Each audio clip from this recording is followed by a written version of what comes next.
Shall I start?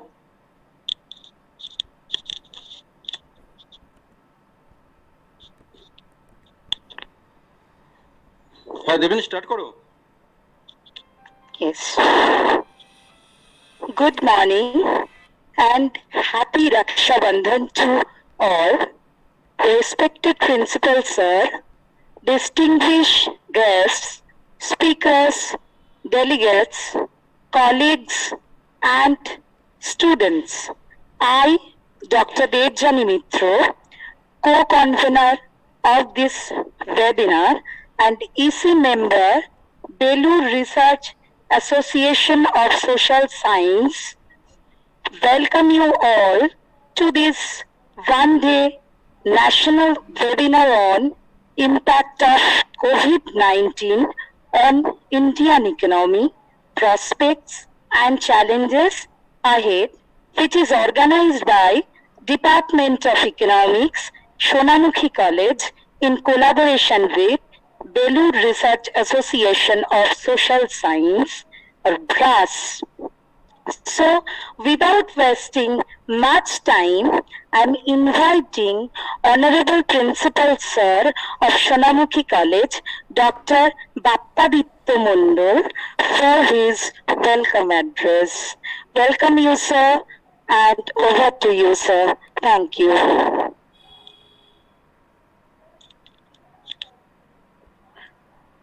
Sir, please unmute. Sir, please unmute. Thank you. Can you hear me? Am I audible? Yes, sir. Yes, sir. Good morning, everybody.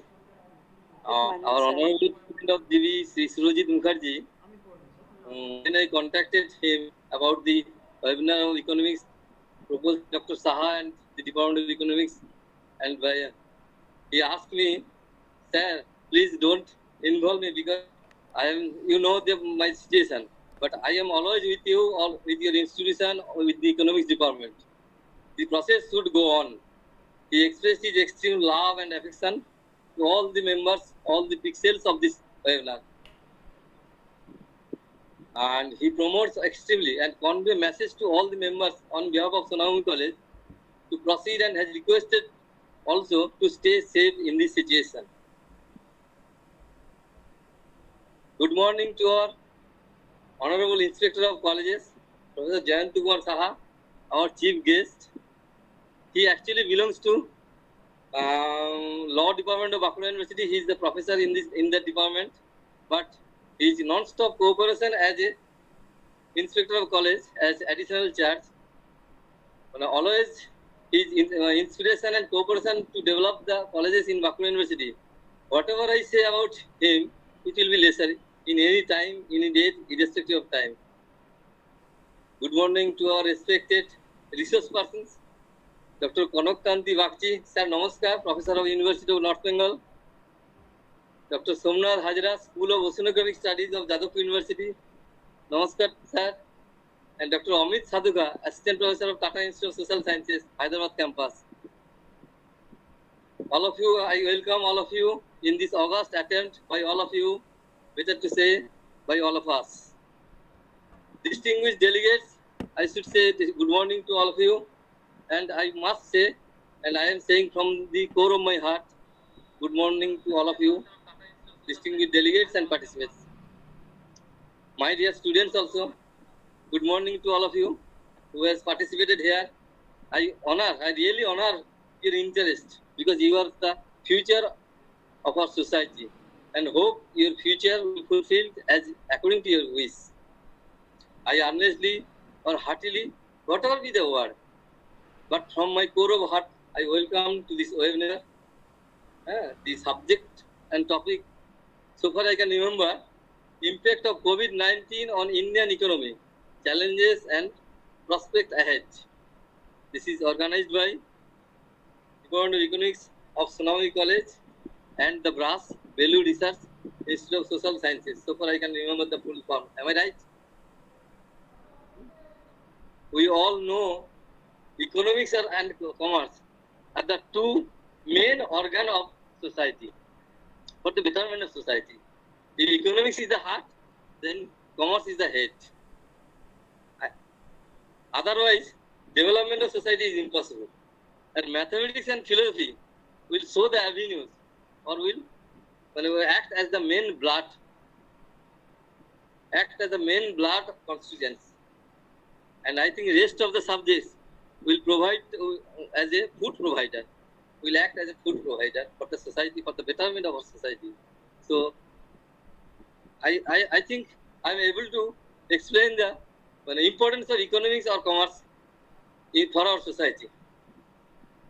If I am not wrong, hope we all enjoy and implement, of course, the knowledge or whatever we earn from today, as per our ability or extent of ability, because we are from science background, so everything is not possible. May not be possible to extend to the society according to the knowledge discussed today, but will be discussed today. Or thanks to our, now I request our chief guest, Professor Saha, to inaugurate this webinar arranged by our joint convener, Dr. Atul Saha and Dr. Devjani Mitra. Thank you, madam, and thank you, Dr. Saha, for arranging this. And also, I should thank organizing committee members, Dr. Kishore Naskar, Assistant Professor of Bhojboj College and Secretary of BRAS, and Dr. Kuhel Mukherjee, Assistant Professor of Sonamughi College in the Department of Economics. I should express my thanks to or best wishes to organizing technical experts, those who are without whom this process will not be reached to the good success stage of success. And I should not spare much more time. So I request Professor Jayant Saha, Inspector of Colleges, and our OL research, always OL research, request to inaugurate this program. And then the organizing members are requested to continue. Thank you all on behalf of my Bappa Mondal and on behalf of my college, or on behalf of all staff of this Sonamughi College. Best wishes. Thank you, sir. Madam, continue. Thank you, sir, for your inspiring lecture. Now, I am inviting our chief guest, Professor Jayanta Kumar Saha, Head Department of Law and Inspector of Colleges, Bankura University, to deliver his welcome address. Welcome you, sir. Thank you, Dr. Mitra. Good morning. Good morning, everyone. Hope you are all well. Thank you very much for kindly inviting me to this national webinar, which is very significant initiative, especially in this very challenging time when we are separated from each other. And it's a matter of great satisfaction and honor that Sonamughi College is organized this type of national webinar, which is very relevant in modern world. And right now, this type of topic, that impact of COVID-19 on Indian economy, prospect and challenges ahead, I heartily congratulate the organizers and particularly Dr. Bappaditya Mondal, Principal of Sonamughi College, Dr. Ratul Saha and Dr. Devjani Mitra, Joint Convener, for taking initiative to organize this webinar. And I also congratulate to all the other members of the organizing committee. I firmly believe this type of huge advancement of students, teachers, scholars, in terms of application of this type of technical knowledge and upbringing of the science, this type of webinar, e-workshop is a major milestone. I look forward several such other programs also in near future. I feel extremely honored to be associated with so many subject experts, Professor Kanap Kanti Bagchi of North Bengal University, Dr. Somnath Hajra of Jadavpur University, and Dr. Amol Sadhuka of Tata Institute of Social Science, Hyderabad. On behalf of Bankura University, I welcome all the speakers who have taken their time out of their busy schedule. I am very thankful to them. I am also happy that I am being able to speak all of you in these very uncertain times in the midst of the pandemic. We are going through various, I could say, the changes. The world is changing rapidly because of the pandemic.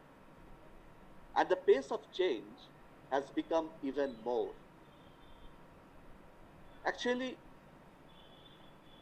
I have very little scope to discuss about this webinar, the topic, as I am not a subject expert, but it's true that the outbreak of the COVID-19 pandemic is an unprecedented shock to the Indian economy. The economy was already in a parlous state before COVID-19 struck. With the prolonged country-wide lockdown, global economic downturn, and associated disruption of demand and supply chains, the economy is like a slowdown. The magnitude of the economic impact will depend upon the duration and severity of the health crisis, the duration of the lockdown, and the manner in which the situation unfolds once the total lockdown is lifted. Recently, an industry survey jointly conducted by industry body FICCI and tax consultancy advisors and took responses from about 380 companies across India. It is said that businesses are grappling with tremendous uncertainty about their future. And according to this survey, COVID-19 is having a deep impact on Indian businesses over the coming months. Jobs are at high risk because firms are looking for some reduction in manpower. And it's true that already COVID-19 crisis has caused an unprecedented collapse in economic activities over the last few weeks. FICCI said in a statement that the survey clearly highlights that unless a substantive economic package is announced by the government immediately, we could see a permanent impairment of a larger section of the industry, which may lose the opportunity to come back to life again. And there is enormous, perhaps unprecedented economic pain ahead. Both policy and politics will have to play an important role to alleviate this. Bad policy can delay, even derail economic revival. And good politics can ensure that the suffering of the masses is minimized. So what can be done to ensure this? I believe the speakers gives us the dimension on these issues, and we'll have a very, very interesting session, and our students are taking benefit of it, and they are getting enriched by all the speakers in this webinar.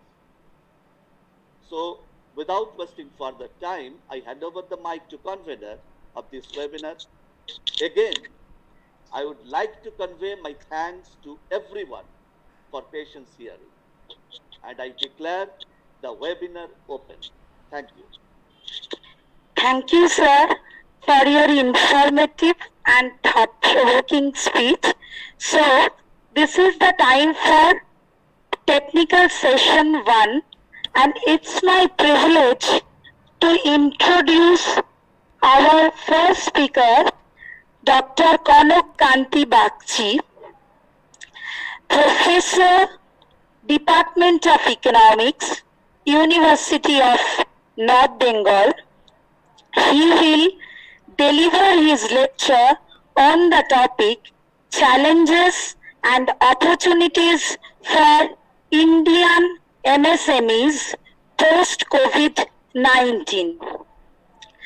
Dr. Bagchi has 36 years of teaching experience and 37 years of research experience. His areas of specializations are public economics, development economics, agricultural economics, and labor economics. He has many publications in national and international level of both journal and books. He has completed 3 research projects, of which 2 are minor and 1 is major. Under his supervision, 15 scholars have completed their PhD degree.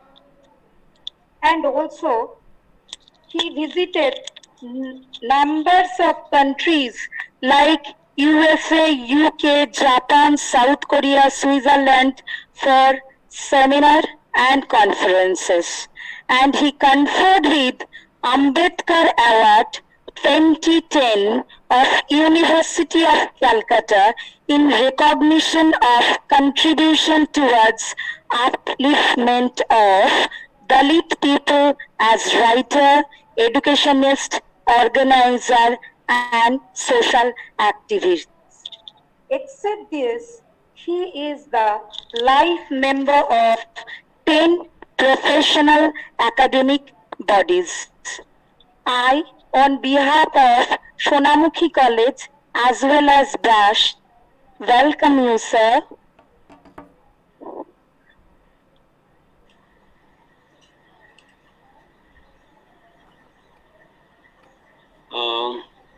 So am I visible and audible? Yes, sir. Okay, thank you.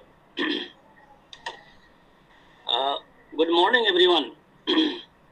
Wish all of you a very happy Raksha Bandhan. At the very outset, I would like to thank and express my gratitude to Dr. Bappaditya Mondal, Principal, Sonamukhi College, the patron of today's webinar, for inviting me to speak at today's webinar on impact of COVID-19 on Indian economy, prospects and challenges. My sincere regards to Professor Jayanto Kumar Saha, Head Department of Law and Inspector of Colleges of Bankura University, Chief Guest of the webinar. My sincere thanks and regards to Dr. Ratul Saha and Dr. Debjani Mitro, Joint Conveners of the webinar, and Dr. Kishore Nashkar and Dr. Kueli Mukhopadhyay, members of the organizing committee. My sincere regards to my guest speakers, to my co-guest speakers, Dr. Shobnath Hajra of Jadavpur University and Dr. Amit Shandhuka of Tata Institute of Social Sciences, Hyderabad campus. Finally, my regards to all the learned participants. Now, the COVID-19 pandemic has impacted our society, economy, personal lives, and our mental world very deeply. Almost all parts of the society and economy have come under its influence. The specific topic on which I will talk now for the next 25 minutes is challenges and opportunities for Indian MSMEs post-COVID-19. The subject, you all know, has drawn a lot of media attention and coverage and is a matter of great concern to our city.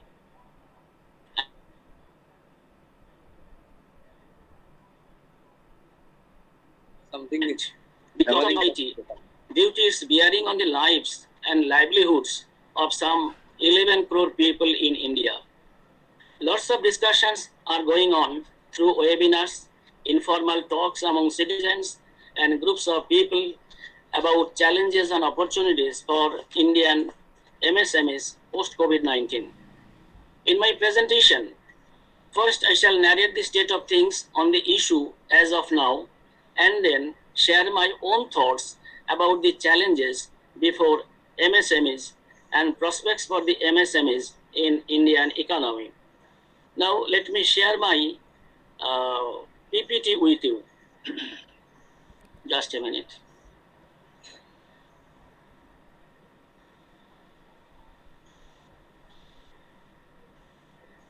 May I request you, Yes, yes.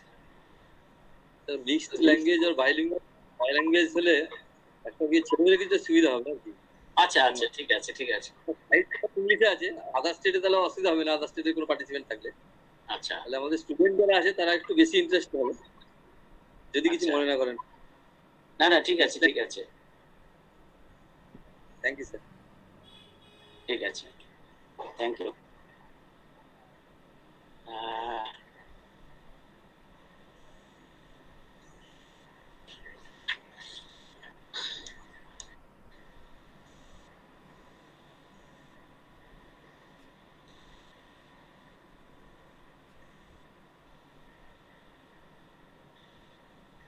So whether my screen is visible?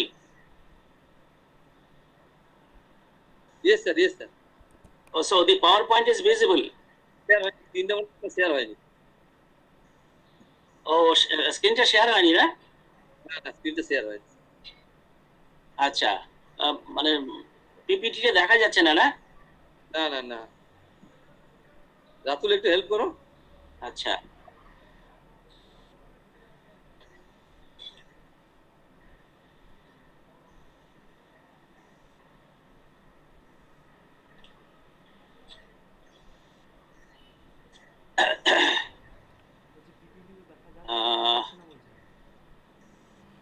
তাহলে you are presenting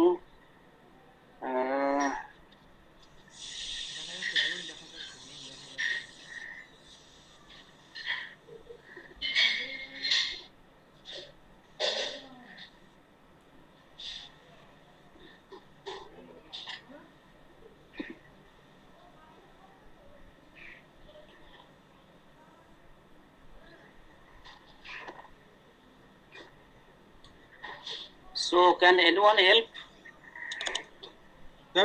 sir দেখা যাচ্ছিল sir? হ্যাঁ, আপনার PPT দেখা যাচ্ছে? আপনি দেখা যাচ্ছে?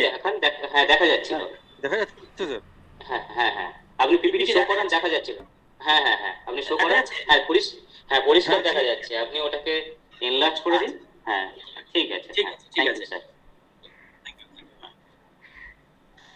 So I'd like to divide my presentation in 6 parts as follows: contribution of MSMEs in Indian economy, lockdown and its impact on the MSME sector, government initiative to revive the MSMEs, challenges before MSMEs, then what more need to be done, and finally prospects for the MSMEs in the post-COVID period. Now, first of all, let us have a brief look at the contribution of MSMEs in Indian economy. Over the last few decades, the MSME sector has emerged as the most dynamic and vibrant sector of the Indian economy. The MSME sector is a major contributor to country's GDP, export and employment generation. This sector contributes significantly in economic and social development of India by fostering innovation, inclusive growth, and entrepreneurship by creating job opportunities at a relatively low capital cost. Now, let us look at some data on MSMEs. According to the annual report of the Department of Micro, Small, and Medium Enterprises, 2018-19, there are 6.3 crore MSMEs in the country. The MSME sector makes up about 45% of the country's total manufacturing output, nearly half, almost 30% of GDP, 40% of India's export, and employed around 11 crore individuals just before the pandemic. The share of MSME sector and its related product in total export during 2018-19 has raised 48%. So in this table, we have presented the contribution of MSMEs in India's economy at current prices. So here, when you look at the growth rate of the MSMEs, we can see that the growth rate of MSME is much higher than the growth rate of the Indian economy. In the year 2016-17, it was 9.44%, but the growth of the Indian economy was less than that. And the share of MSME in gross value added is nearly 32%, and share of MSME in GDP is something like 29%. So this figure shows the activity-wise percentage share of numbers of MSMEs. So here it can be seen that as far as numbers are concerned, 31% are in manufacturing, 36% in trade, and 33% in other services. So this figure shows about the percent share of employment in manufacturing, trade, and other services. This is more or less in correspondence with the share of numbers of manufacturing in this share of MSME in manufacturing, trade, and other services. So this figure shows the distribution of employment in urban and rural areas. So it can be found that 45% of employment in MSMEs is in rural areas and 55% are there in urban areas. This figure shows the percentage share of rural and urban MSMEs in the country. So urban MSMEs constitute 49% and rural MSMEs constitute 51%. So this figure shows the distribution of the enterprises by social group. That is how many of these enterprises are owned by different social groups of people, STs, STs, OBCs, and others. And this figure 6, shows the distribution of the enterprises, that is micro, small, and medium enterprises, according to social category. Let us look at some more data on MSMEs. So 99.5% of all MSMEs fall in the micro category. So this is very important. So this is a crucial figure. 99.5% of all MSMEs fall in the micro category. That is the rest, that is only 0.5% belong to the medium and small category. And micro enterprises are equally distributed over rural and urban India. Small and medium enterprises are predominantly in urban India. The gender ratio among employees is largely consistent across the board at roughly 80% male and 20% female. And 7 Indian states account for 50% of all MSMEs. These states are Uttar Pradesh and West Bengal. In both states, there are equal percentage of MSMEs. Each shares 14%. Then Tamil Nadu, Maharashtra, Karnataka, Bihar, and Andhra Pradesh. Now, let us come to the impact of lockdown on MSME sector. Triggered by the ongoing COVID-19 pandemic, the 3-month-long lockdown in India has adversely impacted the small businesses. Due to total shutdown, MSMEs are failing to meet the commitments made to their clients, turning profit-making deals into loss-making. Since supply chains have been broken, naturally the MSMEs are not in a position to fulfill the commitments of their clients on time. So many profit making concerns are turning to loss making concerns. Rather than growth and expansion plans, MSMEs are now working on survival plans only. So now survival is the main strategy rather than growth and expansion. According to Spokto, a leading business data analytics based banking and financial services company, about 78% of the Indian MSMEs shut shops due to the massive economic crisis created by the novel coronavirus in the last few months, coupled with the unavailability of working capital. In a study titled The Ground Truth, Voice of Indian Borrowers gathered insights from 1,800 account holders across cities pan-India. The study primarily revealed the following key findings. 59% of consumers witnessed complete loss of income due to COVID-19. 34% of employees from the present workforce pool have lost their jobs. 76% of the overall account holders have taken small ticket loans amounting to rupees 50,000 in EMIs, since there was shortage of working capital. So many of these enterprises, micro and small enterprises, they had to take very, very small loans amounting of just on an average 50,000 rupees.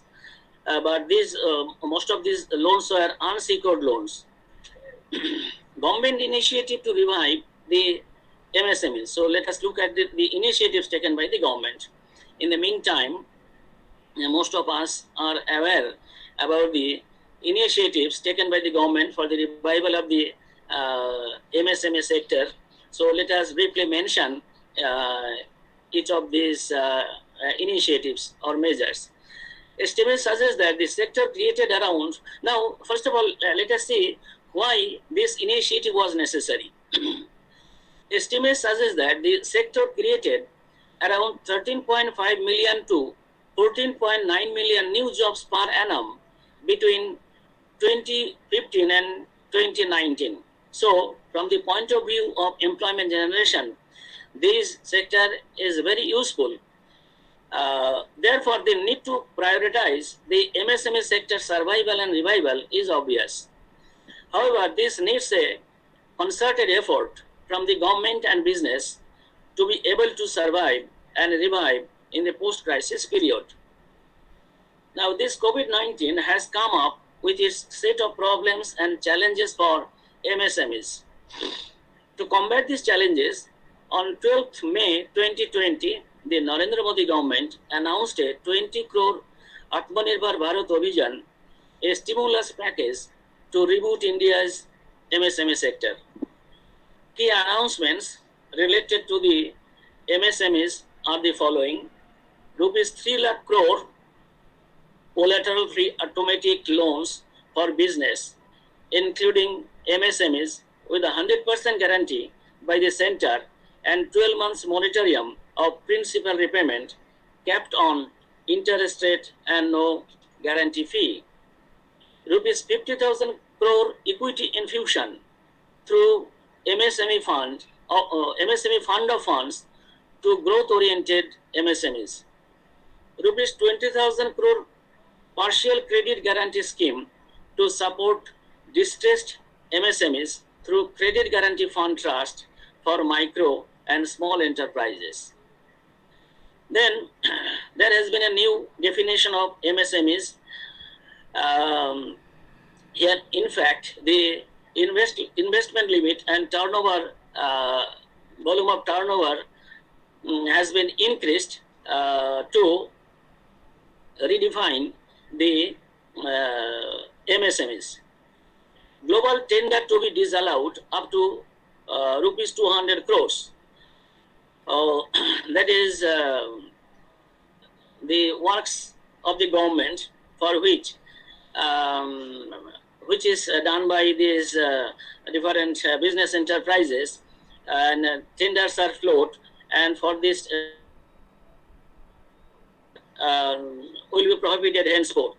Global tenders up to rupees 200 crores. Then there are several other intervention measures for MSMEs. Now, how the relief packages benefit MSMEs? Because of the nationwide lockdown, these small enterprises do not have cash in hand to start their business activity again.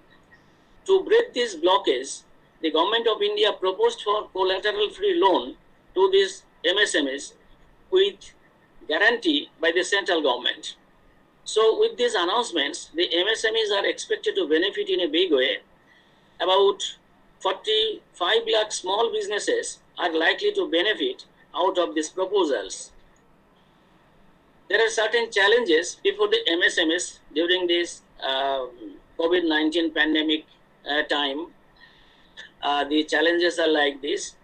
MSMEs are very cautious to take fresh loans, even though backed by government guarantee, as they are not certain about the demand for their product when they restart their production activity in future. MSMEs demanded MSMEs demanded a direct benefit transfer support from government, like waiving of payment of salaries, electricity bills, etc. But these were not provided to the MSMEs. The MSMEs are still finding it difficult to resume their business activity due to non-availability of labor and supply issues. All India Manufacturers Organization surveyed some 46,525 respondents, which include MSMEs, self-employed, corporate CEOs, experts and individuals. The most important findings are 42% of corporate and 72% of MSMEs decided to reduce headcount, that is to reduce their staff, to reduce their employees, to get back their business on track. Only less than 20% respondents in total will keep their staff intact. So it can be easily guessed here that there has been a lot of job loss due to this COVID-19 pandemic. Among the respondents, 37% of self-employed and 35% of MSEs said their business is beyond recovery. Only 11% of self-employed, 3% of MSMEs, and 6% of corporate respondents said they would continue to do well and would remain unaffected as they are involved in supplying essential goods and services during the lockdown periods. So this is a very critical figure. Only 3% of MSMEs, so they said that they will not be unaffected because they are dealing with these essential goods, but the condition of other 97% are very critical. Some important issues which will guide the decision of business community are like this: post-COVID expected demand, recovery of pending dues, raw materials availability, and interest burden of past loans, wage and salary issues. One of the important concerns for the MSMEs regarding the additional loan is that they have to earn a sufficient amount to repay the loan when the 12 months moratorium period will be over. That is, availability of loan is not sufficient. এই ক্ষুদ্র সংস্থাগুলো ভাবছে যে শুধু ঋণ নিলে হবে না, তাদেরকে যথেষ্ট আয়ও করতে হবে, কারণ 12 মাস পরে 1 বছর পরে যখন সেই ঋণ শোধ করতে হবে, যথেষ্ট আয় যদি না হয় তাহলে পরে সেই ঋণ তারা কি করে শোধ করবে, এটা তাদের কাছে একটা বড় চিন্তা। There is a huge amount of outstanding payments of MSMEs with the government entities and big private companies. MSME গুলো তারা গভর্নমেন্টের কাছে এবং বড় প্রাইভেট কোম্পানির কাছে তাদের জিনিসপত্র বিক্রি করে থাকে, কিন্তু অনেক ক্ষেত্রে দেখা যায় যে এই বিক্রির যে দাম, সেই দামটা বা মূল্যটা তারা অনেকদিন পরে পেয়ে থাকে। এটা এই ক্ষুদ্র সংস্থাগুলোর কাছে একটা বড় সমস্যা, এবং যে পরিমাণ টাকা বাকি আছে MSME গুলোর, সরকার এবং বড় বড় সংস্থার কাছে সেই পরিমাণটা অনেক বেশি পরিমাণে। The MSMEs are not confident that all dues will be cleared within 45 days as assured by the government. Government যে প্যাকেজটা ঘোষণা করেছে তাতে বলেছে যে ৪৫ দিনের মধ্যে এই সমস্ত বকেয়াগুলো এমএসএমই দের মিটিয়ে দেওয়া হবে, কিন্তু এমএসএমই গুলোর একটা সন্দেহ আছে যে সত্যি সত্যি ৪৫ দিনের মধ্যে তারা তাদের বকেয়া সরকার এবং বেসরকারি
Hello. I think so there is internet problem, connectivity problem.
Hello. Due to internet problem, I think so sir is disconnected. So please bear with us. Sorry for the interruption.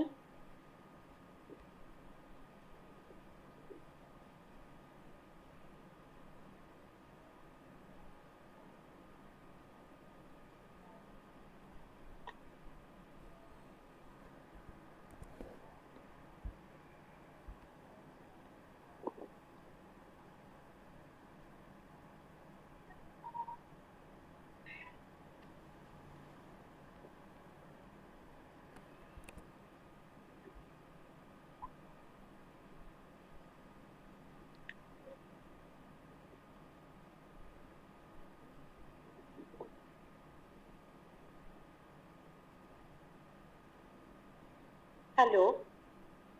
We are very sorry for this inconvenience due to internet.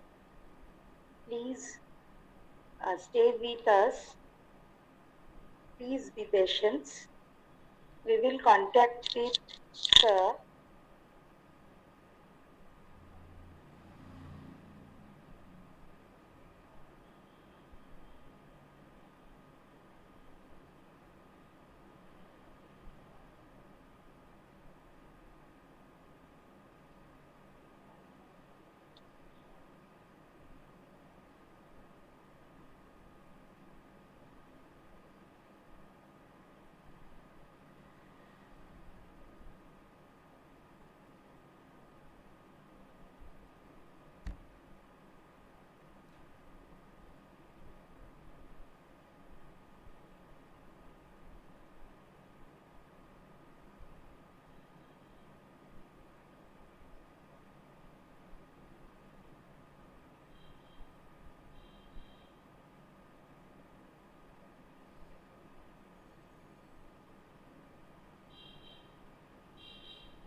Hello. Sir, I think sir is having some internet problem. So I Okay. request Devjani to proceed our next game, Speaker. next speaker. Okay. Okay. Okay. Thank you, Rahul. Okay. Uh, Now I invite our next speaker, Dr. Somnath Hadra. He will deliver his lecture on impact of COVID-19 on Indian economy. And Dr. Hadra is working as consulting economist and visiting faculty at the School of Oceanographic Studies, Jadavpur University, Kolkata. With this, he has other assignments with PwC India, International Institute for Environment and Development, London, UK, Infinite Sun Modeling, USA, and USAID. Before joining School of Oceanography Studies, he has worked as senior fellow with IDRC, Canada. He has near about 20 years of research experience in different Indian research centers, including UGC, and 10 years teaching experience in postgraduate level in different universities of West Bengal. He has worked in several state government departments and international funding agencies on climate change programs, forestry, biodiversity, ecological economics, and environment. And he was worked as forestry and agricultural sector expert in taking forward the climate change action plan in Orissa, Jammu and Kashmir, Tripura, Meghalaya, Mizoram, and Pondicherry, Manipur, etc. He has presented more than 20 research papers in different countries like Turkey, Bangladesh, Sri Lanka, UAE, Nepal, Thailand, Belgium, France, Kenya, etc. He has written more than 50 research papers on climate change, environmental ecology, and development economics. He has visited so far more than 15 countries for forestry and climate change related assignments and conference and international meetings. Recently, he has published one book on sustainable development goals and Indian perspective, published by Stranger Nature Switzerland. Please welcome Dr. Somnath Hajra. Not only this, he is my junior and also my ex-colleague. Welcome, Dr. Hajra. Thank you, Dipjanidhi. My presentation is visible now? Yes, you are Okay. visible. Okay, fine. I must say thanks to BRAS, thanks to Sonamuki College, thanks to staff of Sonamuki College, thanks to secretary and other dignitary bodies of BRAS, and thanks to my co-panelist, Professor Bagchi and Professor Sajuka.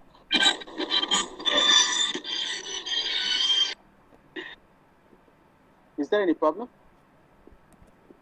No, you can continue. Okay. Okay. Okay. So today I'll present the impact of COVID-19 on Indian economy. So before presenting, I'm giving you the structure of presentation so that you have some idea about the presentation on the what way we are going to. The structure is basically impact on world economy. First, I will discuss on impact on world economy. Then I'll go with just impact on South Asian economy. After that, I'll come to the point, the main focus area, that is impact on Indian economy. I'll go with the sector wise so that everybody has some idea about the sectoral impact. What are the impacts in the agricultural sector? What are the impact in the manufacturing sector? And what are the service sector? And side by side, the external sector. So what the situation was? The situation was, if we go with this situation, like if in the March, when the lockdown started in India, the situation was the number of cases were very less in India. On the other hand, the number of cases were higher in the USA, in the China, and in the Alaska.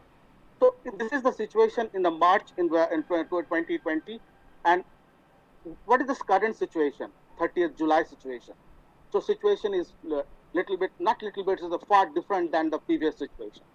The situation is the highest number of cases coming from India, coming from Brazil, coming from USA, and as well as Alaska. So this is the current situation right now. So every day the number of cases, number of confirmed cases is increasing day by day, and the number of deaths also increasing day by day. So what will happen if the number of cases increasing, if the number of deaths increasing? What will happen in the economy?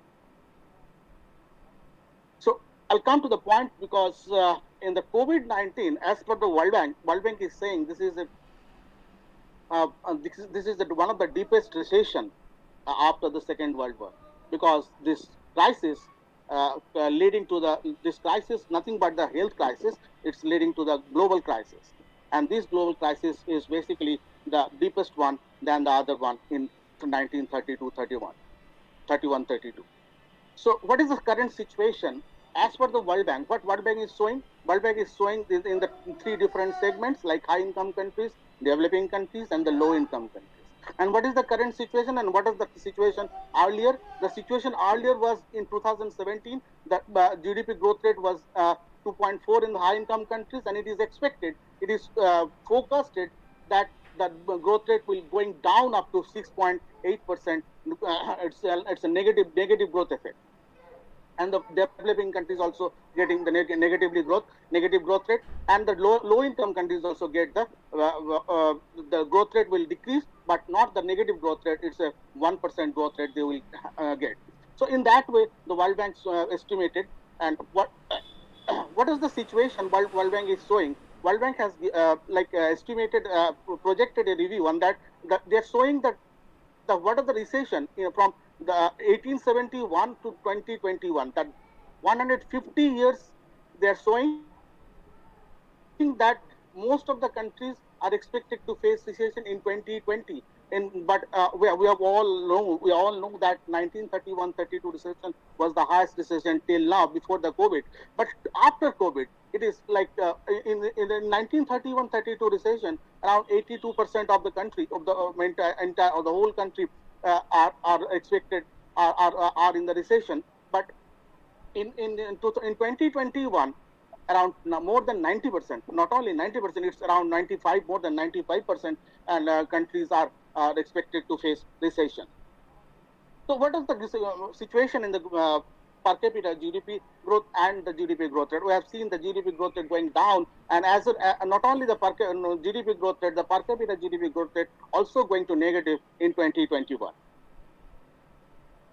And the recession is faster. We have seen the recession in 1991 recession, and 2009 recession, and 2020 recession. The red line is 2020 recession, and it is going down so deeply and so faster and steepest one, and the downward sloping one.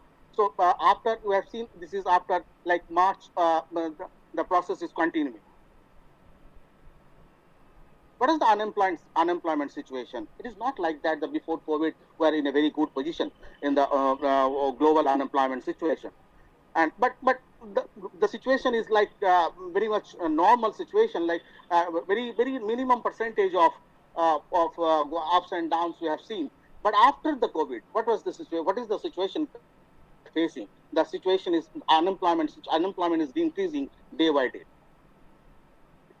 Now I come to the point in the South Asian economy. Now we have seen the unemployment situation, we have seen the GDP growth situation. Now what is the impact on the South Asian economy? South Asian economy, we have seen that three sectors. Like one is on the on consumption, and second one is the manufacturing activity, and the third one impacted sector is service sector. So these are the three sectors highly impacted. And in the service sector, we can say the tourism sector is highly impacted. So impact on global economy, like we have already domestic conditions deterioration, and it is coupled with the global economic contraction. So the impact is too much higher than what we have expected.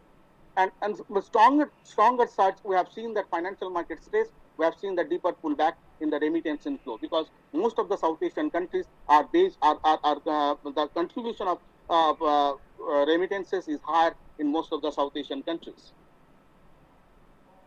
Now I come to the point, that is the total number of cases per million from the March to April, from the March to May last week. If we see the March in March 2020, the total cases per million was very less, and it is going when the time flies, then the cases increasing day by day, and Pakistan got the highest position. And after that, Bangladesh, after that, India and other countries, other South Asian regions. So why India is in a lesser position than Pakistan and Bangladesh? Because we can say that we have seen, the WHO already said that we have followed a very stringent lockdown process. Due to very stringent lockdown process, we have faced very less number of cases in the duration of from March to May. If you see with the GDP growth rate, that calendar year, the first three countries like Afghanistan, Maldives, and Sri Lanka are based on calendar year basis, and the other countries are fiscal year basis. So if we go with the countries like Maldives and Sri Lanka, the in the first place, the calendar year based countries. So Maldives highly impacted. The growth rate was in 2007, it was 6.8%, and it is expected that 2020, after 2020 December, that at the time of 2020 December, it will go sharp down, and they will reach a negative growth rate. They will get a negative growth rate that is 13%, minus 13%. And Sri Lanka also get a negative growth rate, minus 3.2%. But why the difference between Maldives and Sri Lanka is so high? Because Maldives is highly dependent on the tourism sector, and tourism sector is highly impacted in this COVID-19, due to this COVID-19. So, and the Sri Lanka is highly impacted, because Sri Lanka impacted due to manufacturing industry, due to tourism sector, as well as the other service sectors. If we come to the point, if we come to the sector in the country in India, what will happen in India? In 16-17, we have seen the growth rate was 8.3%, and it is expected that World Bank is showing that the growth rate will go to the minus 3.2%. So we will also get the negative growth rate in 2020 as per World Bank.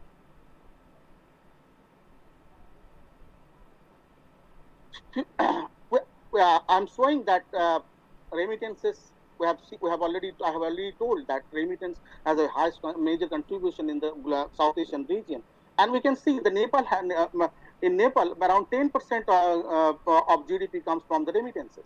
not only Nepal, but also Sri Lanka, Pakistan, and Bangladesh also are getting more than 6%.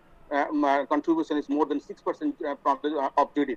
So they are facing high because of global recession, because of global financial crisis and global crisis. So they are facing the remittances, the impact on the remittances also. So in that part, they are also thinking about that how the remittances can improve after the COVID, after the pandemic situation, after the lockdown.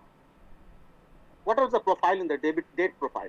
But date profile, like we can say, the date profile is Sri Lanka is higher than more than 150%, and after that India and Pakistan. But the government to GDP, government public debt GDP ratio is lower in Bangladesh. What is the benefit of this public debt? This GDP ratio is lower in Bangladesh, so they can pay back easily.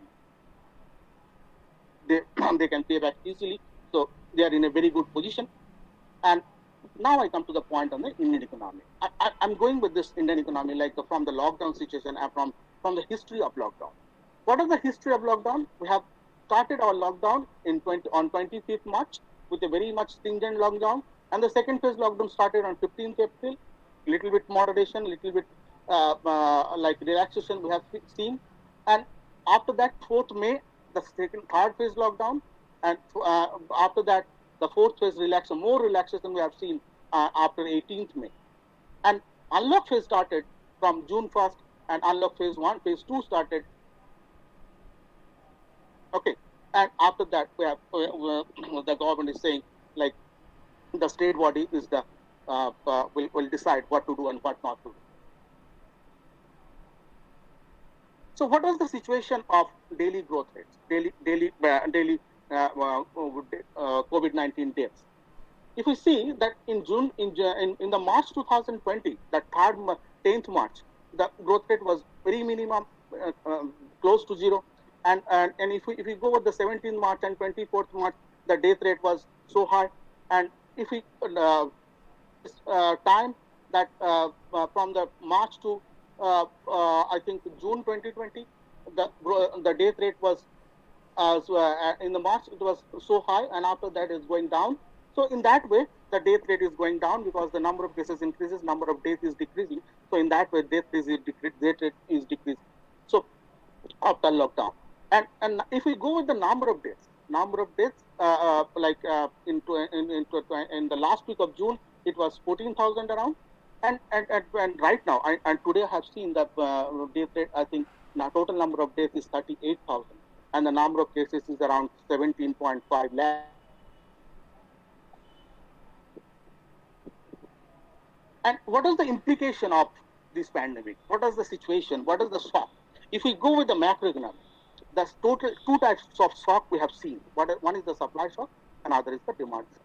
What is the supply shock? The labor supply shock. Because of pandemic, because of lockdown, we have faced the inability to work in the non-essential industries from home, and mortality and morbidity was high. So due to the COVID virus, so people are not moving here and there to the industry, and labor and the employers are staying at home. So in that way, we have seen the labor supply shock. And second shock, the disruption of supply chain linkage. We have seen the agricultural products like meat, agriculture and allied products, like milk and other agricultural goods. Like we have seen the supplies, how the supply chain linkage is disrupted in the lockdown phase. And what is the demand shock? Demand shock, like increased demand for healthcare demand increased, and the reduced demand, the non-essential product, because of the social distancing, and the investment also reduced because of the future uncertainty. Nobody knows what will happen in the future. So the investment also reduced in that time, in the lockdown period, and this and the consumption also reduced because of less. We have most of the people will get less wage, and the income also getting less there. So in that way, consumption ability also very less. What is the situation of the unemployment trend in India? It's not like before COVID, we're in a very good position in India because of unemployment situation, but it's continuously increasing after 2008. it's continuously increasing the unemployment situation. But due to this COVID pandemic, the unemployment trend is also increasing, but very minimum amount, not only very big amount. It was 26.5, 26.5 million, and it will come into, expected that it will come by 2021, 27.5 million. What is this employment sector by 2017-18? As per the ILO, what ILO is saying? ILO is saying that the major employment in India comes from agriculture, that is the 43%, and manufacturing after that, wholesale products, wholesale goods, and after that we can see the transport, storage, and communication. So we have seen the impacted sectors are manufacturing, are service sector, and the major percentage of after agriculture, the major percentage of employment is in manufacturing, construction, and the service sector. So highly impacted, if we go with the GDP growth rate in India by before COVID-19, that we are not in a very good position as per the NCER, that we can say that red line is the annual growth rate, and the green line we can say that these are the quarterly growth rate. But in 2015, with respect to 2015-16 and up to 2019-20, we can say that in 2016-17 it was 8.3%, and after that the growth rate is going down every year, and it is expected that by 2020, by 2020, 2020 it is 4.2%. So if we go with the quarter wise, what will happen in the quarter wise? We can say that as per the quarterly report of the government, that we can say that it will come 2020, last quarter it is 3.1%, and after 2017-18, 8.7%, and it is continuously going down. So before in very good position. What will happen in the poverty ratio? What will happen right now? The poverty ratio is 21.9%. Okay, and in 1993-94, what it was 45.3%, and in 2004-2005 it was in 37.2%. So what will happen after this COVID-19? What will happen if it is estimated that if the income shock is 25%? What is the income shock? Income shock is basically the less capability of MPC. MPC is the monthly per capita expenditure. So if the monthly per capita expenditure going down by 25%, what will happen? The poverty ratio will go up to the 45.3%. If it is 10%, then the poverty ratio will go to the 30.3%. So this is the current situation, and this is the estimated situation right now in case of poverty. And already Professor Bagchi that shows that what the sector-wise shock, and I am also showing the same thing, but I'll go with this the point only. The agriculture, very minimum shock we have seen in the agriculture, not only the production shock, but also not the production shock, but the supply chain shock we have seen in the agriculture. And in case of industry, only the manufacturing sector and the construction sector we have seen the major shock. In case of service, the trade, hotels, transport, communication, and the tourism sector we have seen the major shock.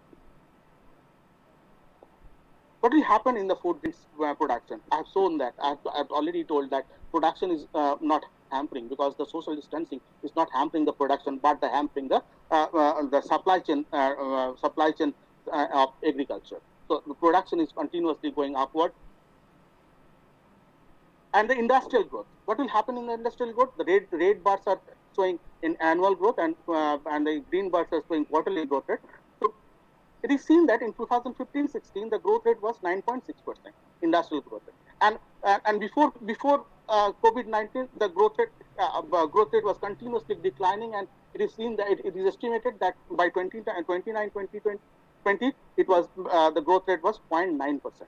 So this is the current situation. This was the current situation before COVID-19. And what is the current situation? What is the current situation after COVID-19? What will happen in the after COVID-19? And if we go with the quarter wise, then you can see the after COVID-19 what will happen. In the last quarter, that is January to March, that is last quarter of 2019-2020, the industrial growth rate is -6%, -0.6%. So it is negative, achieved in a negative growth rate rather than a positive growth rate. Now I'm showing the energy demand from March to June. What was the energy demand? Why I'm showing this energy demand? Because energy demand is an indicator of manufacturing activity. What type of manufacturing activity and what manufacturing activity were continuing in this duration. So in 1st March, we can say that little bit of production is continuing, and after that the production of the energy demand is going down, and up to after 25 March the lockdown started, the energy demand is like -30%, and it is continuously going down and continuously in the negatively growth rate energy demand percent. And in June you can say that still now up to June it is like around 17%, moderate declining around 17% of first week of June. Index of industrial production confirms that continuous industrial slowdown. They are confirmed. What type of continuous slowdown? After February, they are showing the steep downward sloping curve, that is from 4.6 to -64.3. So this is the situation of manufacturing sector, and in general it is -55.5. We have talked about industrial activity, we have talked about manufacturing activity, and we have told that the service sector also impacted. And what is the impact? What is the impact on service sector? Like trade, tourism, hotel, restaurant are the major impacted sector. So what is the situation in the service sector before lockdown? The situation is in 2015, it was the growth rate was 9.54%, and in 1920 and in 1920 the growth rate was 5.5%, and it is expected, it is projected, it is estimated that the 2021 the growth rate was negatively growth rate they will achieve negative growth rate, that is -8.2%. So this is the annual case, and if you go with the quarterly data, then we can see that in the year 18-19 we have seen in one quarter we have seen the growth rate was 8.7%, and the first quarter of 2021, that is April to June, we can say the growth rate was -16.3% because of complete lockdown in all over the country as well as the other countries around the world.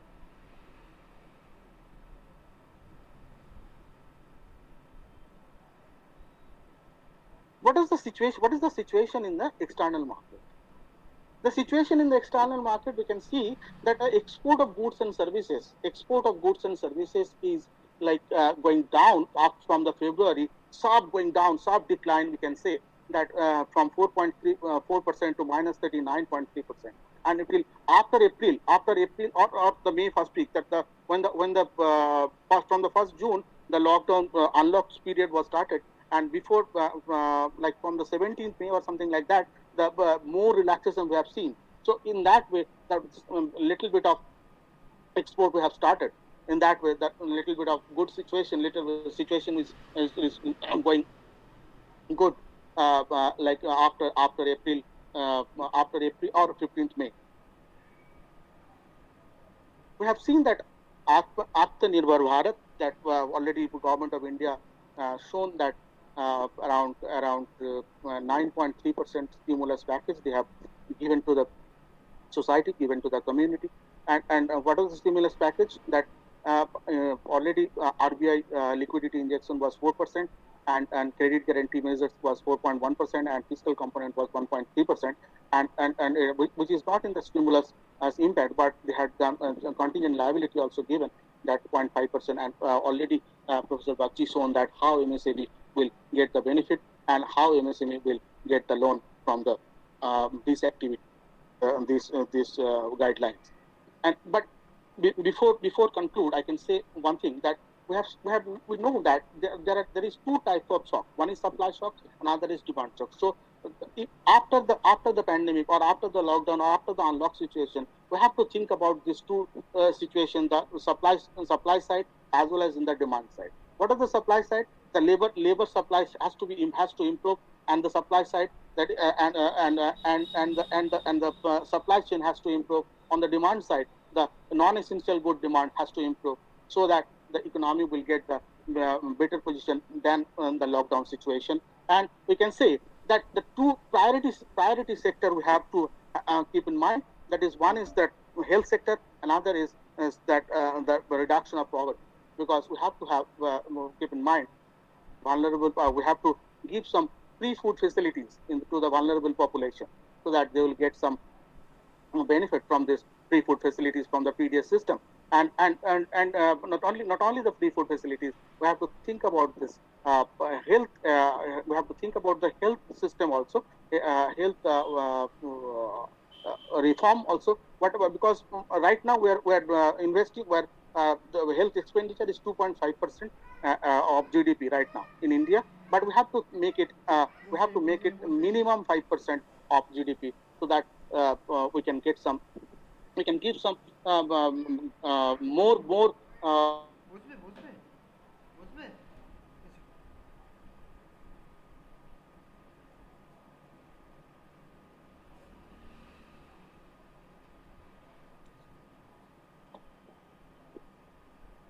Hello.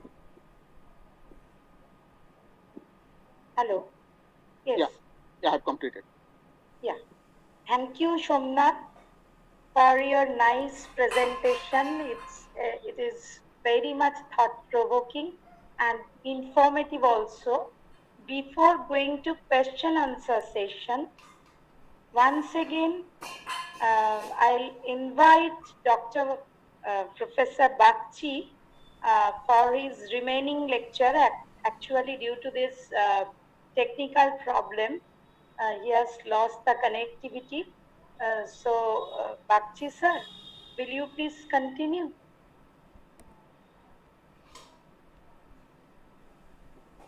Hello. ঠিক আছে। Hello. Hello. আমি share করছি, অল্প একটু বাকি আছে। Okay sir.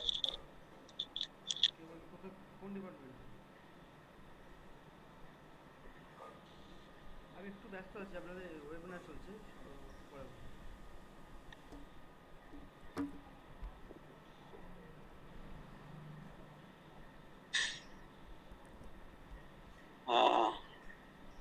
এখন আসছে কি?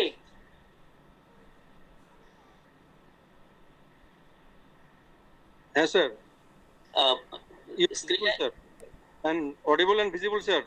Please continue, sir. ঠিক আছে, হ্যাঁ।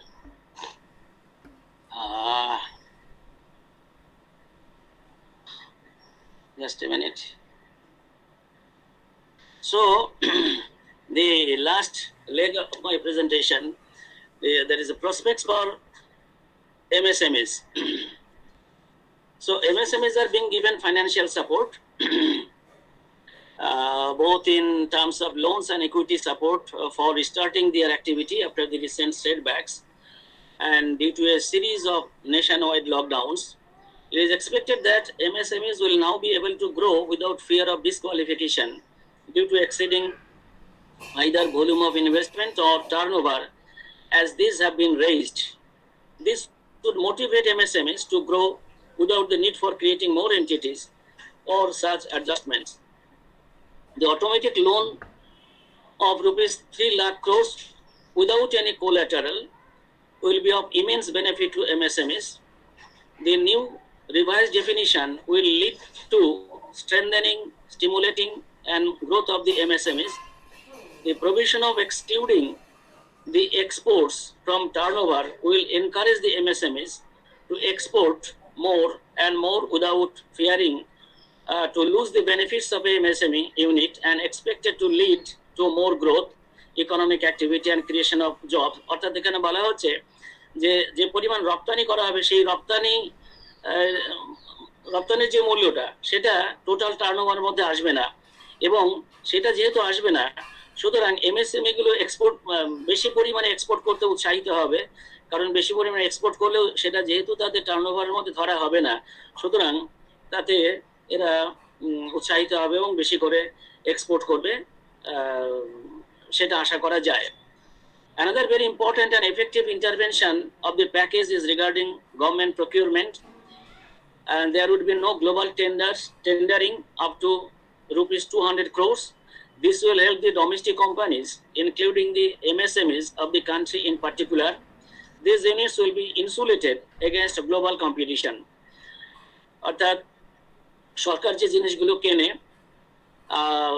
এবং তার অনেকটাই এই এমএসএমই গুলো সাপ্লাই করে থাকে, সেখানে টেন্ডার ডাকা হয়। সেই টেন্ডারের মধ্যে বিদেশি হ্যালো শোনা যাচ্ছে? তোমার সোমনাথ পাঠিয়েছে। হ্যালো শোনা যাচ্ছে? হ্যালো রাতুল শোনা যাচ্ছে?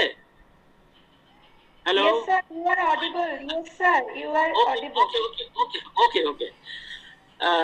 So this will help the domestic companies, including the MSMEs of the country in particular. These units will be insulated against global competition. The relief package is expected to break the logjam of credit market and earn confidence of the business community. Finally, it can be said that despite the many issues that the sector is facing, a committed credit provision, simpler compliance framework, and technology upgradation will succeed in Reboot India at a time when many foreign manufacturing units are contemplating shifting their operations from China to India. And that's all in my presentation. Thank you. Thanks, everyone. Thank you, sir, for your valuable lecture. Now I'll go for question answer session. There are many questions. I'll take the question for Dr. Bagchi and as well as for Dr. Hajra. So my first question to Professor Bagchi, that could you think the Atmanirbhar package push the Indian economy and MSME towards self-reliance? Sir. Now it is very difficult to answer this question as I have already said in my presentation, that it depends on a number of things. First of all, as to how long this pandemic will continue and when the businesses will be normal. Moreover, another important point is that as to how the schemes, the measures meant for the MSME sector will be implemented. For example, here there's a lot of talk about increasing liquidity, especially through the provision of loans, to the MSME sector enterprises. Now there can be constraint from both sides. That is, the bankers may not be much interested in providing credit to the MSMEs because the bank will think that the loan that they will provide may actually be turned into a bad debt. The loans may not be repaid given the current scenario. And also on the part of the loan takers, that is the MSMEs, they also may not be very much interested in taking loans, especially at current situation. But when things starts improving and the pandemic is over, they will definitely be interested in taking loans. And if at that time government again tells the banks that you provide loan or must provide loan, we are the guarantor, we are giving you the guarantee that if the loans are not repaid, we are there to repay the loan. So in that case, when banks also provide sufficient amount of loans, the MSMEs get back their working capital and they start their businesses, definitely definitely they will improve the situation by making very hard work, and in that case gradually it may lead to in various ways as I have outlined the mechanism, that it may really lead to Atmanirbhar Bharat. So whether Atmanirbhar Bharat Abhijan will be successful or not depends upon several things. But I am hopeful, I am optimistic that the program will be successful. Thank you, sir. The next question is for Dr. Hajra. That is how pandemic coronavirus may impact the agricultural sector and farmers' income. Dr. Hajra. Yeah, actually, production will not hamper because social distancing does not.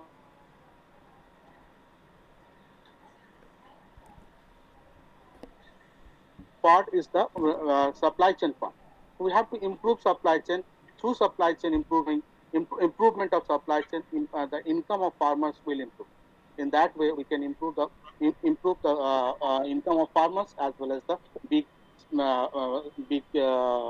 businessmen of the agricultural activity. Thank you, Dr. Hajra. Due to paucity of time, we don't go further for question answer. I must thank both of the speaker and I want to say one thing to the college also. Yeah. Actually, আমি বাংলায় বলি, আমি আমার জন্মস্থান বাঁকুড়ায়, আমি very close to this college. আমার গ্রামের নাম বেলুট, just half an hour distance from Sonamukhi College. So I'm very much happy to participate in this webinar. So because of my district, because of my birthplace. So I'm very much happy to that. Thank you.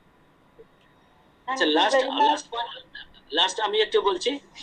তো এই ওয়েবিনারে আমাকে আমন্ত্রণ করার জন্য আমি অত্যন্ত সম্মানিত বোধ করেছি এবং প্রিন্সিপাল স্যার এবং অর্গানাইজার যারা আছেন সবাইকে আমার আন্তরিক ধন্যবাদ। Thank you professor Bagchi sir, আপনাকে এবং সোমনাথকে, ডক্টর হাজরা অবভিয়াসলি দুজনকেই আমি Sonamukhi college as well as ব্রাক্সের তরফ থেকে অনেক শুভেচ্ছা আর many thanks come to us and discussing such a nice things. I have lot many questions. I must talk to you later on. And next we will go for our next session or next technical session or next speaker. Our next speaker is Dr. Amit Sadhukan. He will talk on political economy of Indian migration crisis. Dr. Sadhuka is an assistant professor at the School of Public Policy and Governance, Tata Institute of Social Sciences at Hyderabad campus. Before joining TISS, he was a postdoctoral fellow at the Institute of Development Studies, Kolkata. His doctoral work, Trade Liberalization and Wage Inequality in India since 1980, an empirical investigation, examines the linkage between India's trade liberalization and its impact on labor market. He teaches courses on economic analysis of public policy, development economics, and public policy, urban economics, statistical techniques and data analysis, and impact evaluation for the MA Public Policy and Governance students. His research interest concerned the Indian labor market and Indian industry. Further, he has completed several research projects at ISI Delhi, ICRIER, UNDP India, and IEG Delhi on themes such as economic growth across Indian states, India's trade integration, linkage between India's trade and industry, trade union, and collective bargaining. So, I welcome you, Dr. Shadhuka, and over to you. Thank you.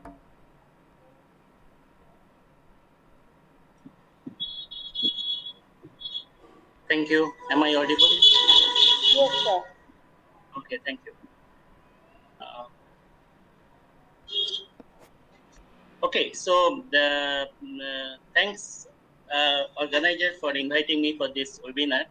It is indeed a pleasure for me to speak to the audience like this, mostly comprising some of the college faculties in West Bengal. And thanks, special thanks to Kishore, who actually asked me to make these presentations. And this is the presentations actually I'm going to make. That I wrote a small article for South Asia issue paper. This is a kind of paper comes from Institute of Indian Studies in Hankook University of Foreign Studies in South Korea. So this paper is actually published in South Korea. So I am presenting, of course, the English version of it, and they have not published the English version. So I will be sharing with you the paper post these presentations, and I'll be of course looking forward some of the discussions from the participants of the seminar. Okay. So let me just to have this. I'm sharing my screen to just a minute. All right. So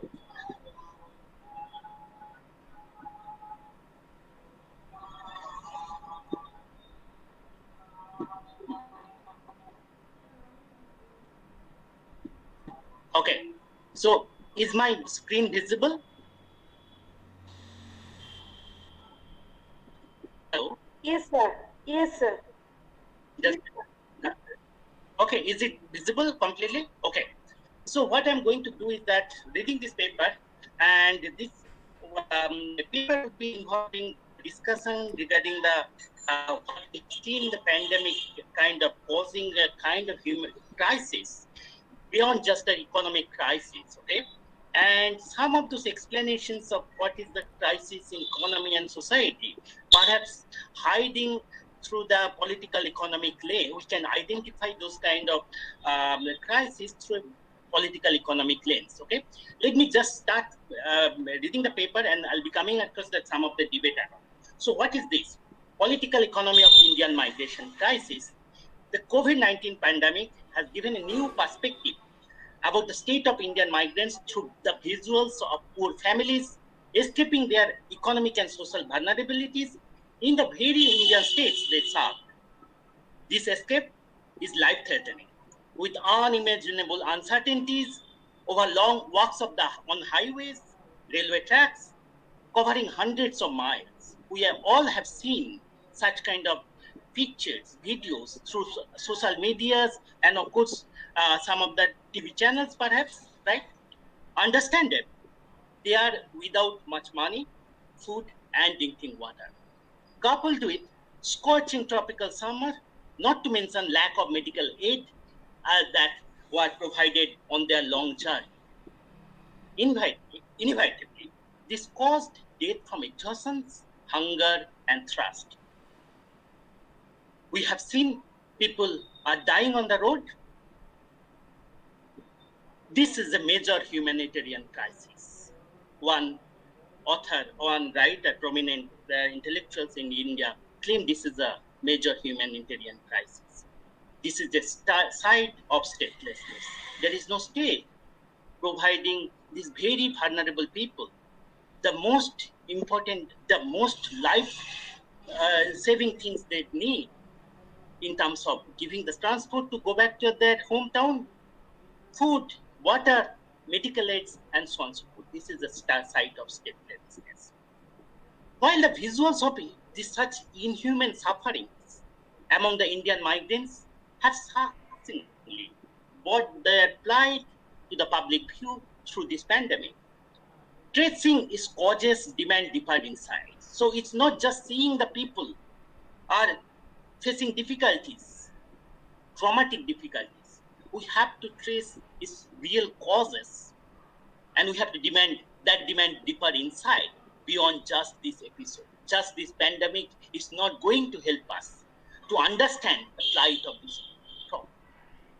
This demands an understanding of the political economy around India's domestic migrations to access to actually the section of vulnerable people who moved from one state to the other for their life. The political economy of India's international migration is quite different from the from its domestic counterpart. That can be left aside from this discussion because that's another political economy altogether, discussing the India's international migration. This paper is, of course, focusing on the political economy of this crisis, which is visible among the domestic migrants. Notwithstanding very difficulties that India's international migrations are, we of course, this study is actually looking for mostly the domestic part. Now, if we try to look migration discourse in the Indian growth and development discourse, as Dr. Hazra made a good presentation seeing that lots of statistics on Indian growth, GDP growth, employment, industrial, IIP, and so on and so forth. Right. How do you see migration as an important social indicators, socioeconomic indicators of the people, right? And they are actually working in this Indian growth and development discourse, right? So we have to look what is the situation of the migrations, and we have to understand also the discourse side of it. Many are socioeconomic issues, unemployment, so discrimination extra might something. The debate around this quantity and quality of migrations has been relatively less intense in India, right?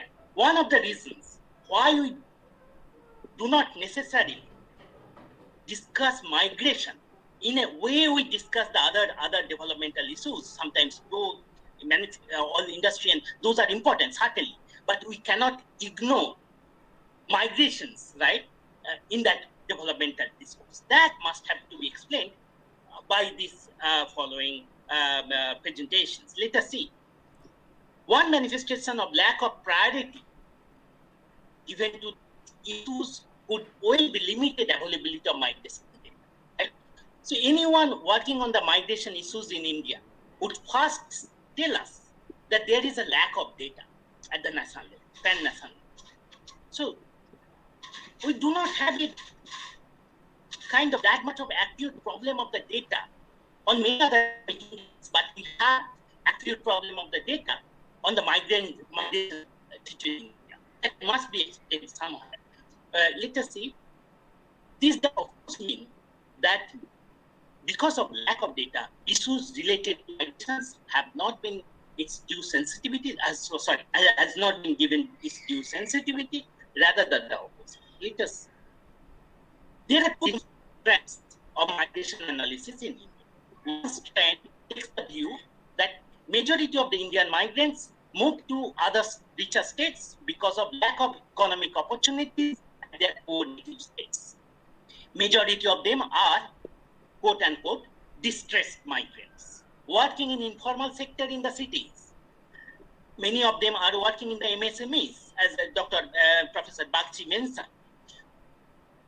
And others involved in seasonal agriculture and non-farm activities in rural areas in other states. Sometimes they are also reaching not just rural-urban migration, sometimes it is rural migrations.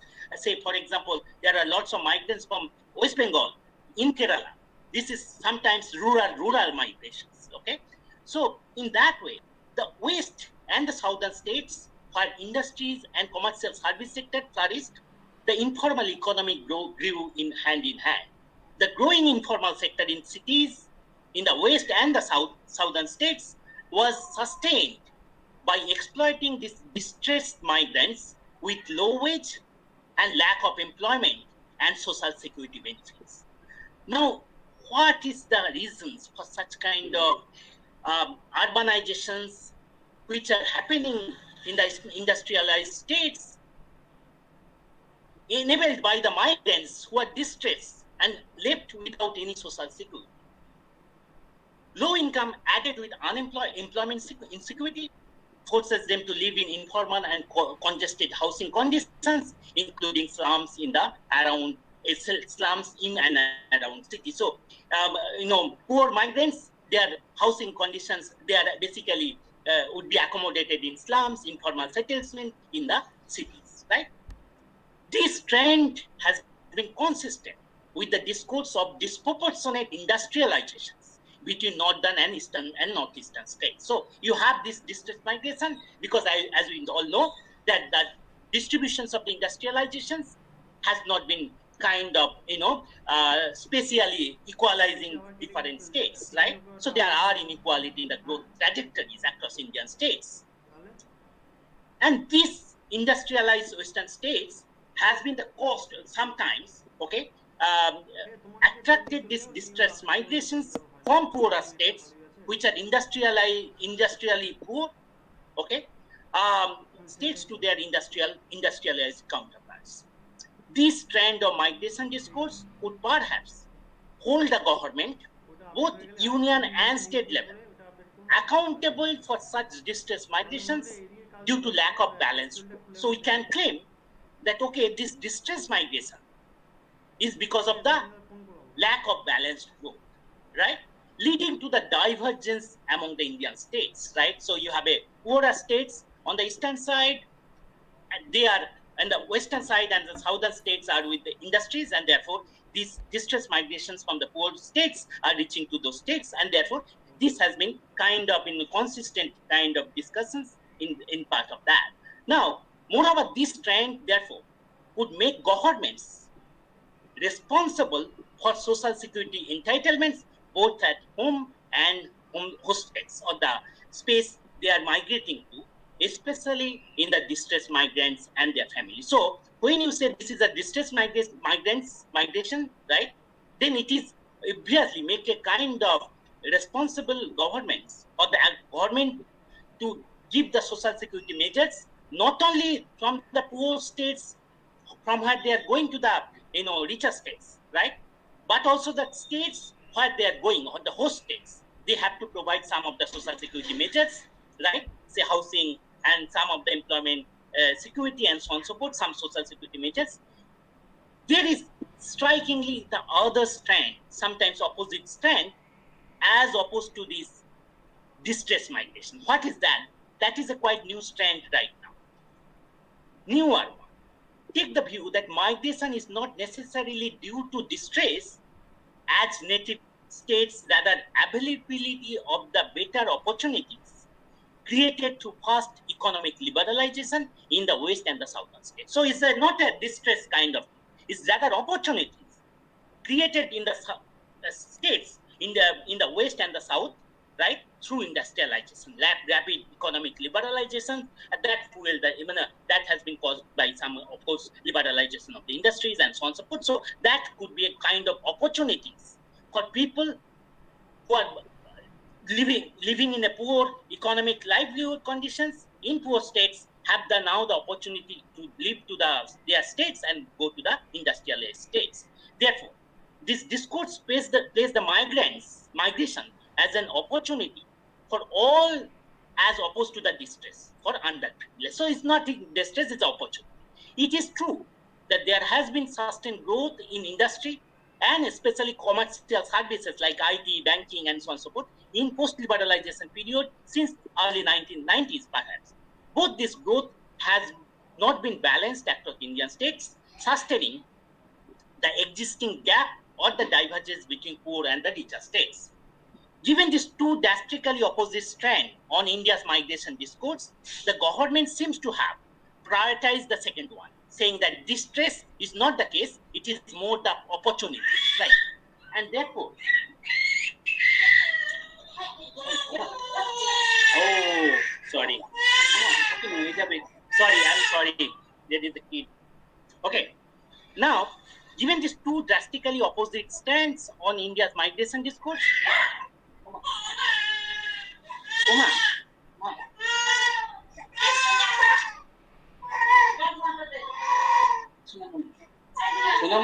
Sonamoni, okay, sorry, I'm sorry. It's okay, sir. Okay, thank you so much. Okay, given these two drastically opposite strands on India's migration discourse, the government seems to have prioritized the second one in the line of neoliberal economic policies leading to present migration crisis at hand.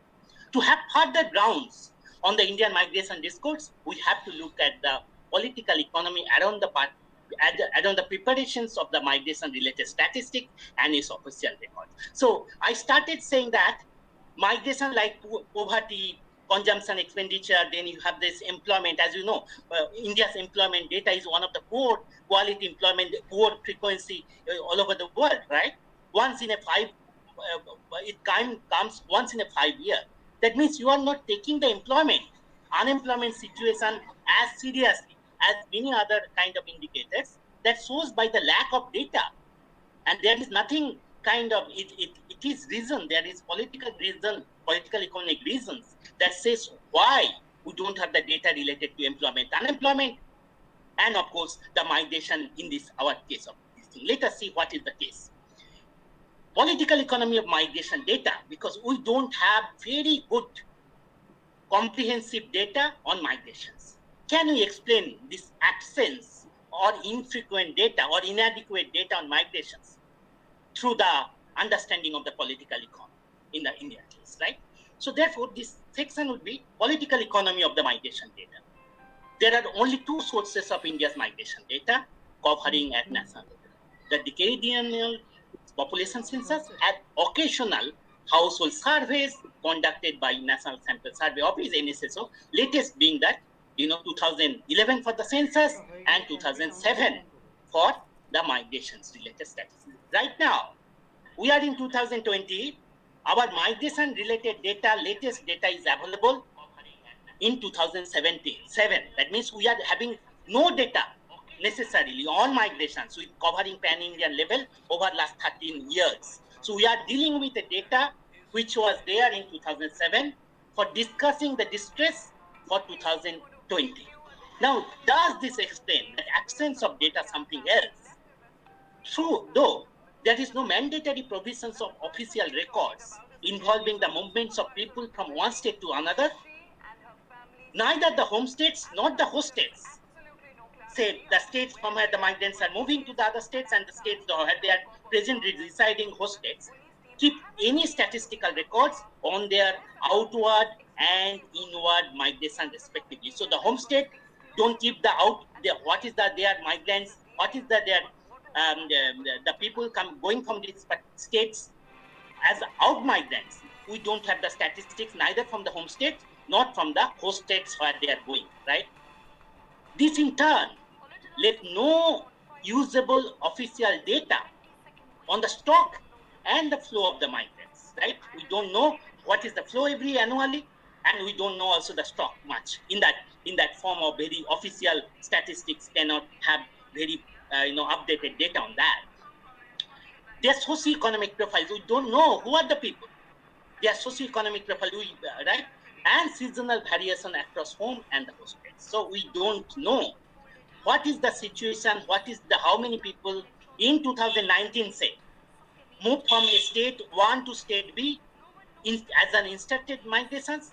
Of course, it is there would be no way we can understand their socioeconomic profiles, what are the socioeconomic circumstances they faced in their states leading to their migrations, right? Seasonal variation across home and states, and perhaps it would not be an exaggeration to make an observation that data in Indian migrations is grossly inadequate, infrequent, and incoherent, if not absent. This is not to deny existence of valuable studies address various aspects of Indian migration beyond these just numbers. Of course, there are lots of studies understanding the qualitative aspect of the Indian migrants, right? So we are not going to underestimate at all those kind of valuable studies. Not having, but we have a question mark on the quantitative data on migrants. Not having any state level official records, preferably starting at the Gram Panchayats, right? Who are the villagers going from the villages to other states, right? Or migrants can be thought of as a freedom. It can be, okay, we are not keeping any record. It's a kind of freedom we are giving them that the Indian migrants might have enjoyed. On the contrary, it left the unaccounted, especially the socioeconomic vulnerable migrants and their families without any social security entitlements and rights, both from host and home states, and exposing their vulnerability at the hands of recruiting agents and employers. As we all know, seasonal migrations, temporary migrations are basically done mostly by the contractors, right? So they are very vulnerable people living for seasonal and very temporary migrants, right? We don't have, the state doesn't have playing any record for those who are migrating for such kind of reasons, right? And therefore, they are left without any kind of framework of our policymakers understanding what is happening on the ground level, right? But it has to be explained. Non-existence of such official records has its roots in the political economy of India's migration. Not having the data at the panchayat level, official records of the migrants, right? That means that what is that? Inadequacy of such objective information about the migrants has left the governments, both national and federal levels, without any public scrutiny when they are averaging their responsibility towards the migrants. So once you don't have the data, say for example, state of West Bengal do not have the data, doesn't have the data on migrants, right? So it is easy for the state government to average their responsibilities on the social security and the kind of at this level of pandemic, right? Pandemic level, that how many people are there, we don't know. How many people from West Bengal are there in Kerala? No one knows, right? Had there been such kind of data, at least some framework could be done in terms of understanding and say those who vulnerable sections, some kind of policy intervention could be taken more based on some evidence, but we don't have that. The breadth and depth of current pandemic-led crisis inflicted upon the Indian migrants we have seen through the visuals will take time to be fully assessed. If it is not done at all. However, it has already been marked through the visuals of hapless migrants escaping cities, taking their lives at the stake of other arduous journeys, taking over these journeys back home, hundreds of miles away. There are not just escaping from infectious disease, but from the distrustful governance. This distrust is ingrained at a multiple levels. First, when the government announced national lockdown, stopping all means of transport in a short notice of just 4 hours, starting in the midnight of 24th March 2020, it left many migrants without any choice but to endure an impending loss of livelihoods and income. Second, the locals and the host governments, where they were actually living in the cities, left them without any assurance of food, shelter, water, and medical aids, mistreating them as outsiders with suspicion that these migrants might spread the infections, overburdening their existing healthcare system facilities in the cities. Third, when the domestic migrants were officially allowed to travel back home, but without adequate, safe, and free of cost arrangements of vast Indian network of Indian railways, the migrants' trust on the government finally collapsed. What could be the reasons for such seemingly manageable crisis? It can be manageable. It could be manageable. Nowhere in the world, perhaps, you have seen such kind of unimaginable level of mismanagement. right? It could be manageable crisis. It's a crisis, could be managed. That most vulnerable migrants have been forced to suffer that crisis. Availability of the official records could be instrumental for the government to assess the vulnerable migrants who need coordinated support both from the home and the host states and the union governments, right? Having such data, we could do very much manageable kind of, we could manage this crisis. This could be great importance for arranging the medical facilities and quarantine measures as essential interventions of this pandemic. It can be a justification, it cannot be a justification, however, neither for the union government to announce an unprepared lockdown measures, nor the state governments, not to raise concern about their vulnerable migrants in the first place, right? It cannot be justified. Both the union and the state governments, many parts, it's not just West Bengal, many states, and of course at the center, perhaps abridge their responsibility, taking the advantage of not having any official records of migrants that we have talked about. The absence of data is a political economic reasons that why we don't have the data.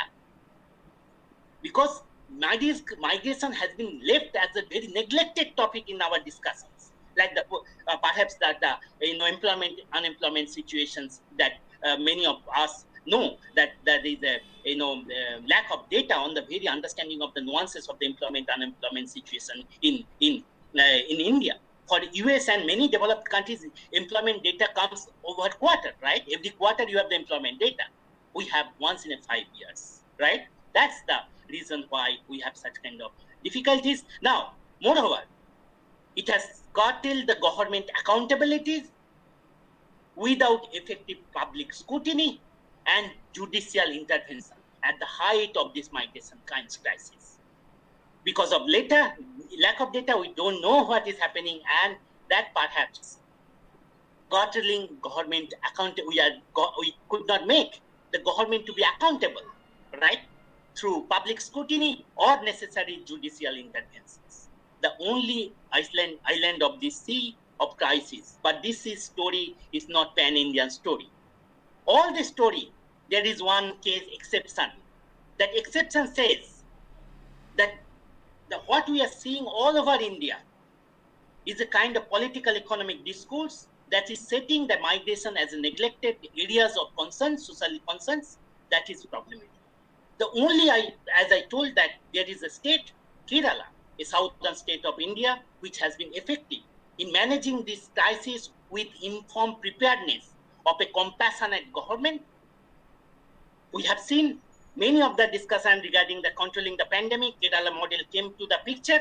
Now, in the case of migration also, they came to the picture with, unlike many other Indian states, Kerala 2 decades long. Kerala started their 2 decades back engagement with Kerala's migration studies since 1998 has been instrumental for informed decisions through prioritized public discourse around the migrations. The Kerala story requires another article for another seminar presentations for that. So in total, I am concluding this saying that what we are seeing, the migration crisis, there are political economic reasoning, starting from that strand of the discourse. One is that distress migrations.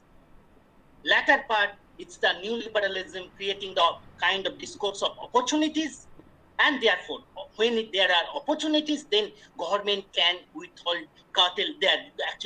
government can withhold their responsibilities in social security measures for very vulnerable populations, right? I think, therefore, what we are observing in case of migration crisis and many other economic crises, right? There must be bigger reasoning for that, right? And this also reasoning is showing that these reasons are not also always true for all states, and Kerala is an exception. Not only managing the pandemic much better way. I think that one of the very prominent way than all of the Indian states. Plus, they have some human face in treating the migrants, those who were there in Kerala, providing food, shelter, and so on and so forth. Plus, I think they also take care of their own migrants as well. So that requires another things, and India can learn lots of have to change the discourse. And I hope that this seminar would bring these topics in a more public view. And of course, these views are there. I'm just kind of summarizing what I thought of happening in explaining this migration crisis. I stop here, and I'm looking forward some of the discussions from the audience and from So thank you so much once again. Thank you, Dr. Shaduka, for your this type of thought-provoking topic and illustration. So we can go for question answer session. There is one question.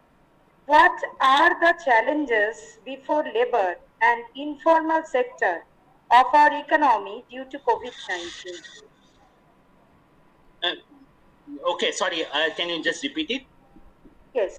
What are the challenges before labor and informal sector of our economy due to COVID-19? Yeah. I think this is one of the main concern that, as we know, about say over 92%, 93% of the Indian labor force are in informal sector, right? And informal sector is characterized by no employment and social security benefits that way, right?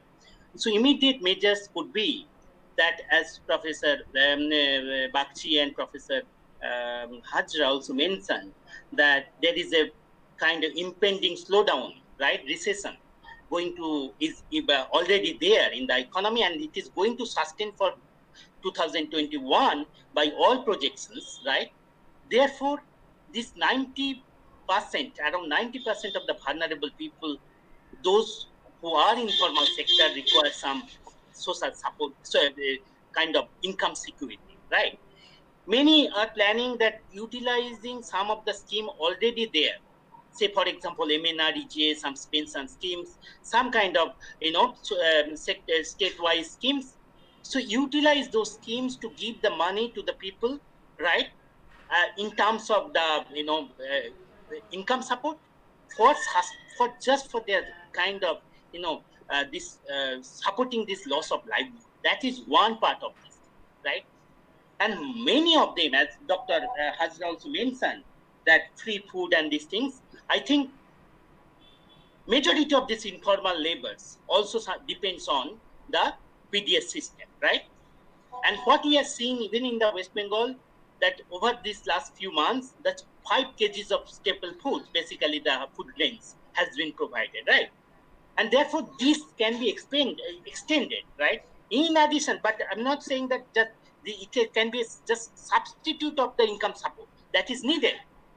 But in addition to that, there is a requirement to support, strengthen the PDS, not only that grains, but some other essentials for coming months, okay? Which is not there in much of the discussions at the government level, right? And therefore, those are the income support plus supports in terms of food supply through PDS, free food to the PDS through PDS would be immediately helping them to kind of recover, at least kind of, get some kind of immediate measures for this economic livelihood. Second, I think, is important in the long run, how it is going to work out that MSME is going to comes again in terms of growth and things. That's another longer period of time it will take. But immediate measures, yes. Income support through existing schemes, some of the transfers, and also increasing the PDS systems, immediate measures to this informal economy, people involved in the informal economy. Yeah, thank you. Thank you, Dr. Shaduka. Due to paucity of time, we can go further for any more questions.